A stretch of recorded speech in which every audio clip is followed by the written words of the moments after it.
Sesungguhnya aku adalah hamba Allah. Subhanallah. Ini sengaja dijawab seperti ini. Bapak Ibu, mantapkan akidahmu. Beliau tidak berkata aku Isa anak Maryam, tapi dia berkata ini Abdullah, aku hamba Allah. Dan Allah sudah kekalkan kata itu di masa Nabi Isa waktu itu sampai hari kiamat. Tidak boleh ada orang rubah.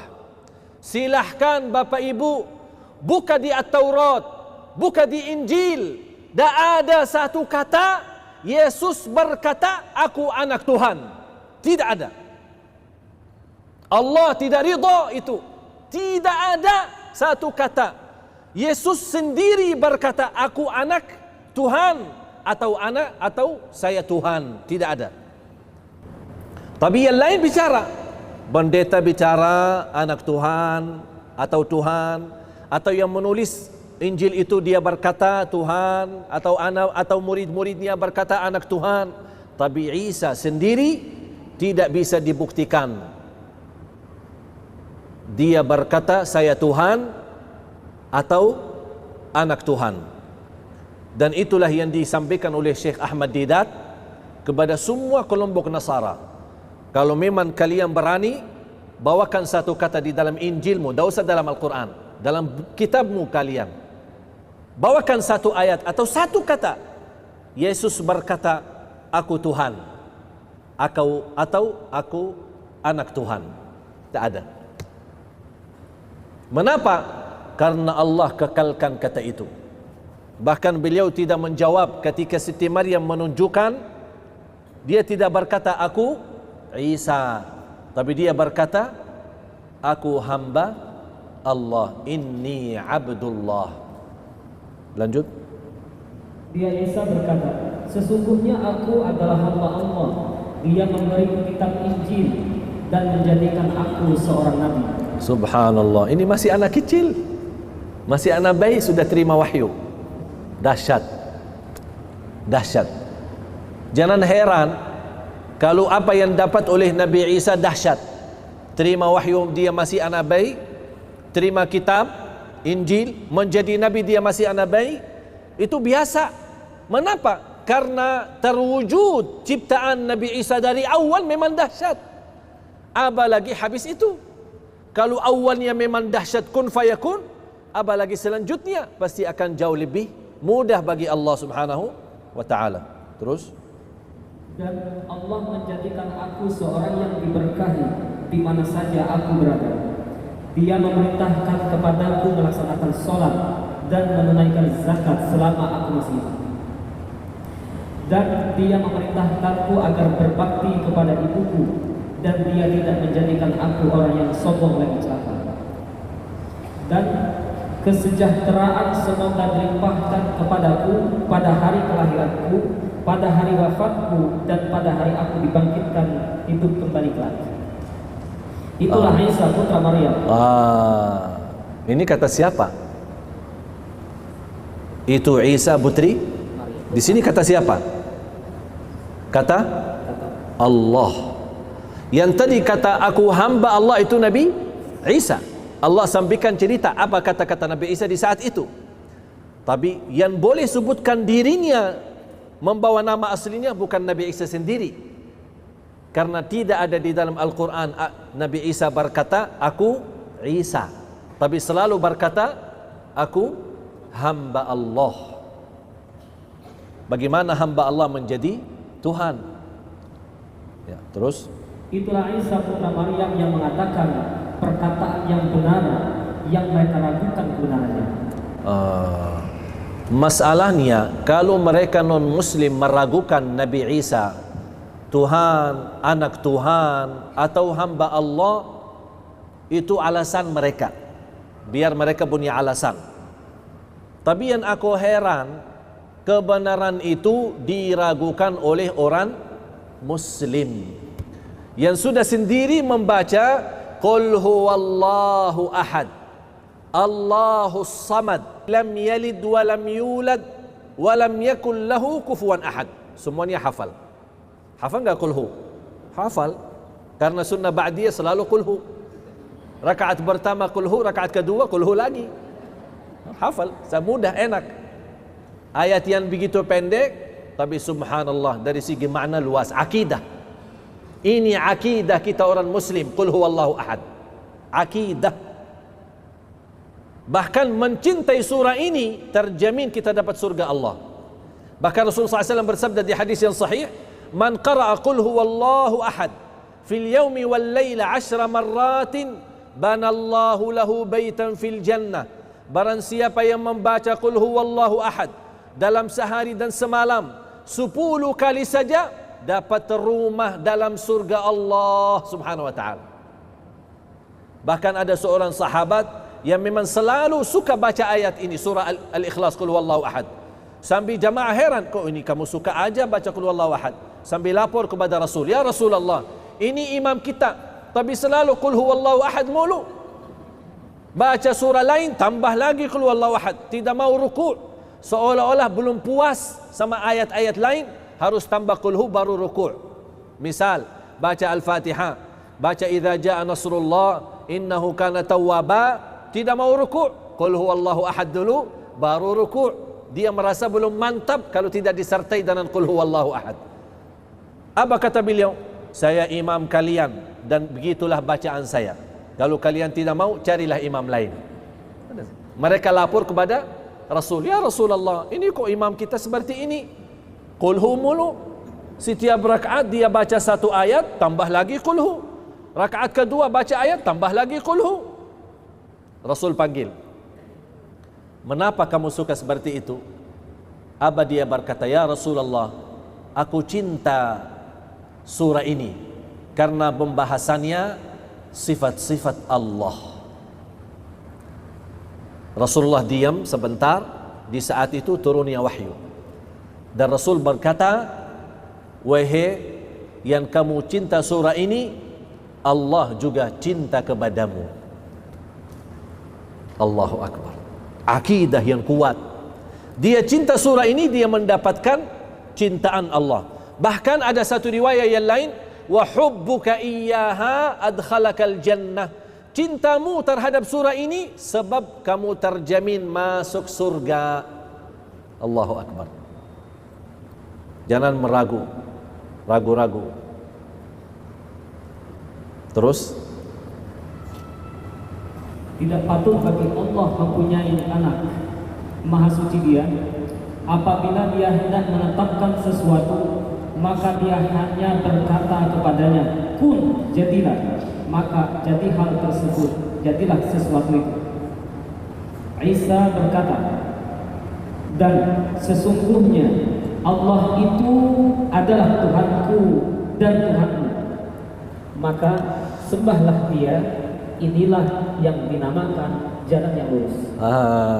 Ini jalan yang ihdinas siratal suratul Fatihah. Jamaah sekalian, kalau bukan waktu mempelajari suratul Fatihah, mendalami arti suratul Fatihah, kita butuh seperti pertemuan ini selama 7 hari. Kita butuh pertemuan seperti ini selama 7 hari. Mengapa? Supaya memantapkan, mendalami surat Al-Fatihah. Oleh karena itu miskin orang muslim yang hafal surah Al-Fatihah tapi tidak bisa tuntaskan kekhusyuan dalam salat. Miskin orang muslim yang hafal suratul Fatihah tapi dia tidak bisa menangis saat membaca Al-Fatihah.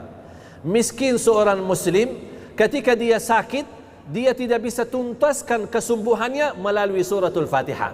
Miskin orang muslim yang dia sudah hafal suratul Fatihah tapi tidak bisa membawa keberkahan yang begitu dahsyat dari suratul Fatihah.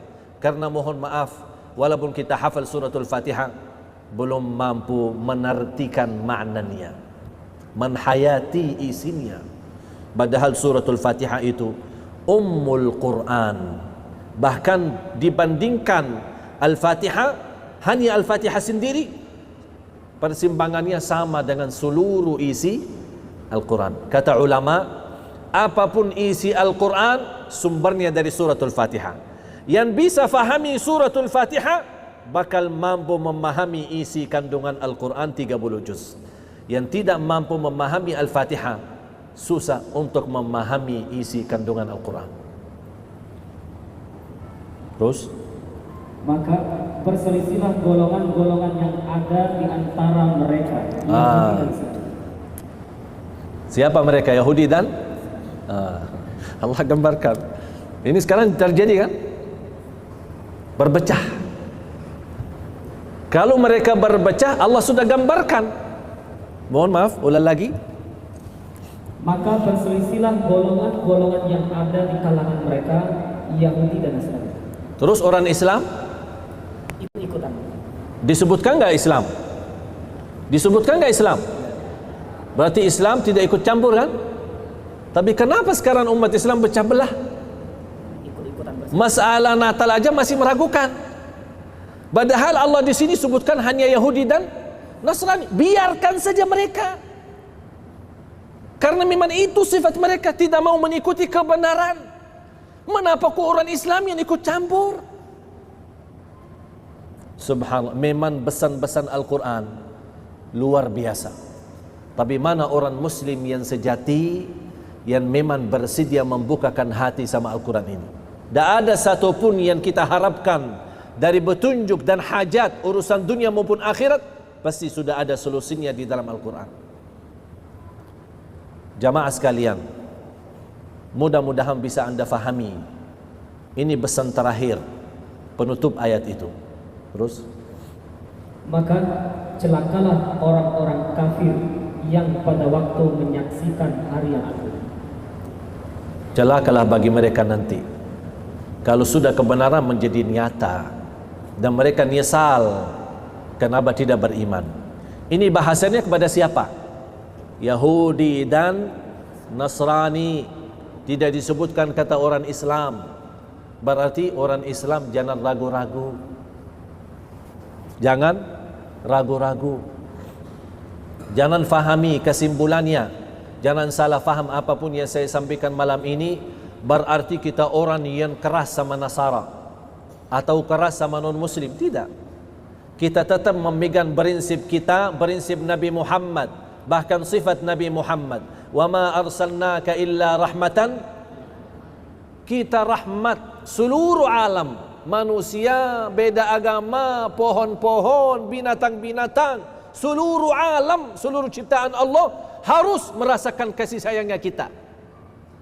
Kita tidak boleh dalam kekerasan. Ketika kita orang menzalimi kita atau menghina kita, kita bukan takut untuk membela diri, tapi kita memiliki ajaran tidak boleh balas dendam. Kita punya ajaran tidak boleh balas dengan keras.